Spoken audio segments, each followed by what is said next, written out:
पढ़ रहे हैं, effect of temperature on rate constant. अब इसके लिए अरेनियस नाम के एक साइंटिस्ट ने इक्वेशन दी, K equal to a e की power minus EA upon RT। K क्या है? Rate constant. A होता है फ्रीक्वेंसी फैक्टर, आगे पढ़ेंगे हम लोग। ये जो स्मॉल e है ये मैथमेटिकल टर्म है, exponential factor. EA activation energy, R gas constant, T temperature. ठीक है। अब अरेनियस क्या कहता है कि दोनों साइड नेचुरल लॉग ले लो, तो natural log K, natural log A, और जब मैं इसका नेचुरल लॉग लूंगा, जब मैं इसका नेचुरल लॉग लूंगा इस वाली टर्म का, जब मैं इसका नेचुरल लॉग लूंगा इसका, जब मैं इस टर्म का नेचुरल लॉग लूंगा, तो ये फॉर्मूला याद रखना, नेचुरल लॉग जब भी किसी एक्सपोनेंशियल की पावर का नेचुरल लॉग लेते हैं तो उसकी पावर के बराबर होता है। तो जब मैं इसका नेचुरल लॉग लूंगा तो क्या आएगा? माइनस EA अपॉन RT हो गया। अब दो कंडीशन ले लो, जब टेम्परेचर T1 तो रेट कांस्टेंट K1, जब टेम्परेचर T2 तो रेट कांस्टेंट K2। दोनों में रख दो natural log K1, natural log A minus EA upon RT1, natural log K2 minus natural log A, sorry natural log A minus EA upon RT2। अब इस equation number 3 में से इस इक्वेशन नंबर 2 को माइनस कर, अब इस इक्वेशन नंबर 3 में से इस इक्वेशन नंबर 2 को माइनस कर दो। अब इस इक्वेशन नंबर 3 में से इक्वेशन नंबर 2 को माइनस करें, चलो माइनस करते हैं, तो क्या होगा? 3 में से 2 को माइनस करते हैं तो क्या होगा? Natural log K2 minus natural log K1, यही होगा ना, natural log K2 minus natural log K1। इसमें से इसको माइनस करना है, तो natural log A minus EA upon RT2। अब इसको माइनस करोगे तो ये माइनस का नेचुरल लॉग A, और ये माइनस माइनस किसका हो जाएगा? प्लस का EA अपॉन RT1।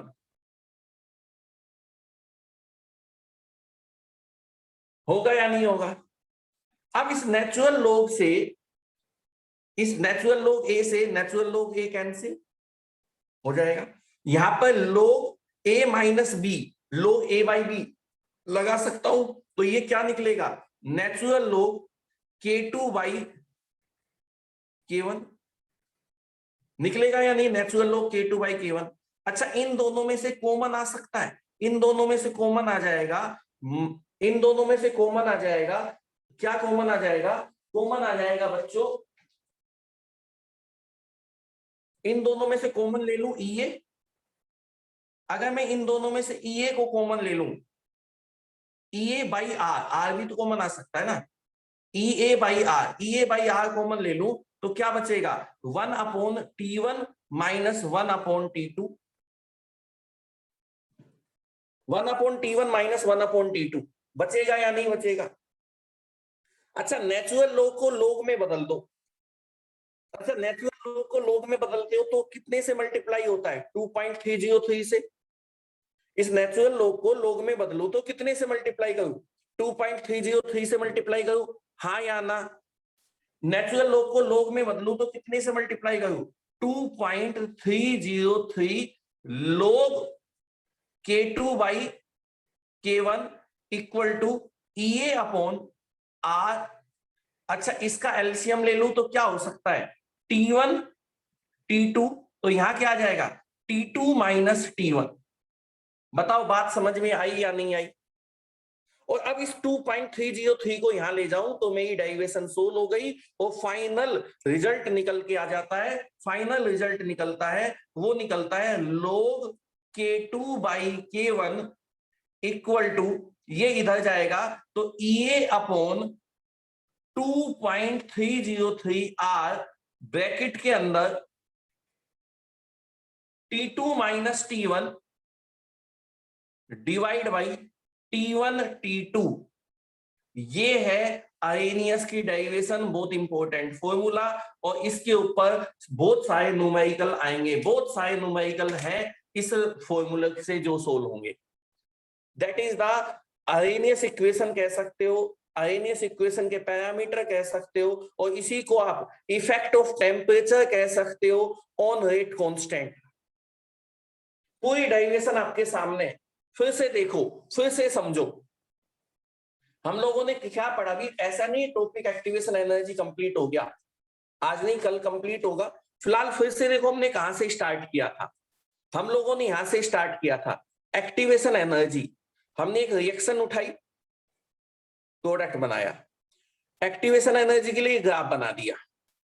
तो इस रिएक्टेंट के पास इतनी एनर्जी है, the extra amount of energy which is required for formation of activated complex, activation energy. इन दोनों को जोड़ दो, थ्रेशोल्ड एनर्जी, मतलब यहां से यहां तक टोटल एनर्जी थ्रेशोल्ड। इस ईपी में से ईआर घटा दो, that is enthalpy of reaction. अगर del H equal to EP minus ER, अगर ये नेगेटिव है तो एक्सोथर्मिक, पॉजिटिव है तो एंडोथर्मिक। एनर्जी स्टेबिलिटी के इनवर्सली होता है, ये सबसे कम स्टेबल।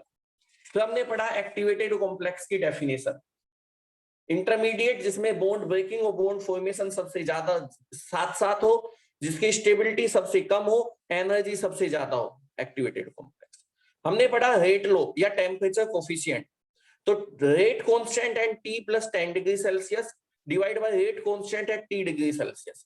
क्योंकि टेम्परेचर बढ़ाते हो तो के की वैल्यू बढ़ती है, और के की वैल्यू बढ़ती है तो आर की वैल्यू बढ़ती है। बात ठीक थी। उसके बाद हमने कहा effect of temperature on rate constant, पढ़ तो चुके कि टेम्परेचर बढ़ता है तो रेट कांस्टेंट भी बढ़ता है, लेकिन कितना टेम्परेचर बढ़ाने पर रेट कांस्टेंट कितना बढ़ जाएगा, उसको निकालने के लिए अरेनियस ने अपना एक पैरामीटर दिया, उसने इक्वेशन दी, इसको अरेनियस इक्वेशन कहते हैं। अब इसने इसका पैरामीटर बनाया तो दो केस बनाए, पहले इसका नेचुरल लॉग लिया, फिर दो केस बनाए T1 K1 T2 K2 यहाँ पे रखा, और इक्वेशन नंबर 3 में से इक्वेशन नंबर 2 को माइनस कर दिया, और नया लास्ट फॉर्मूला निकला जो बहुत इंपॉर्टेंट है, याद रखना है, log K2 by K1 equal to log K2 by K1 equal to EA upon 2.303 R bracket में T2 minus T1 divide by T1 T2।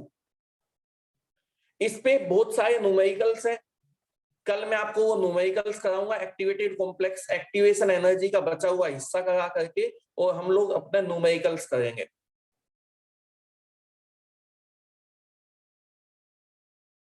इस पे बहुत इंपॉर्टेंट न्यूमेरिकल, न्यूमेरिकल कैसे आएंगे, देखो 5 वेरिएबल है, K2 K1 T2 T1 activation energy. Mostly question में दो टेम्परेचर दिए होंगे, जैसे 40 degree Celsius 30 degree Celsius, kelvin में बदलना है, मैंने साफ लिखा हुआ है टेम्परेचर इन केल्विन। तो दो टेम्परेचर दिए होंगे, दो रेट कांस्टेंट दिए होंगे, और एक्टिवेशन एनर्जी निकलवाएगा। K2 K1 की वैल्यू दी होगी, T1 T2 की वैल्यू दी होगी, और एक्टिवेशन एनर्जी कैलकुलेट करवाएगा कि 10 डिग्री सेल्सियस पर रेट कांस्टेंट की वैल्यू ये है, 20 डिग्री सेल्सियस पर रेट कांस्टेंट की वैल्यू ये है, तो आप बताओ एक्टिवेशन एनर्जी कितनी होगी। इस टाइप के क्वेश्चंस होंगे जो इस फॉर्मूले से सोल्व होंगे। क्या ये डेरिवेशन सोल्व हो सकती है, समझ में आई?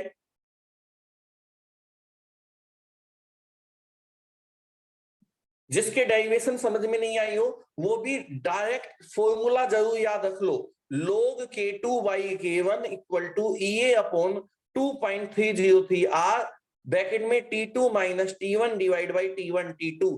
ये फॉर्मूला जरूर याद रख लो, बहुत इंपॉर्टेंट फॉर्मूला है एक्टिवेशन एनर्जी का। बचा हुआ एक्टिवेशन एनर्जी हम लोग कल डिस्कस करेंगे, और फिर इसके न्यूमेरिकल्स डिस्कस करेंगे।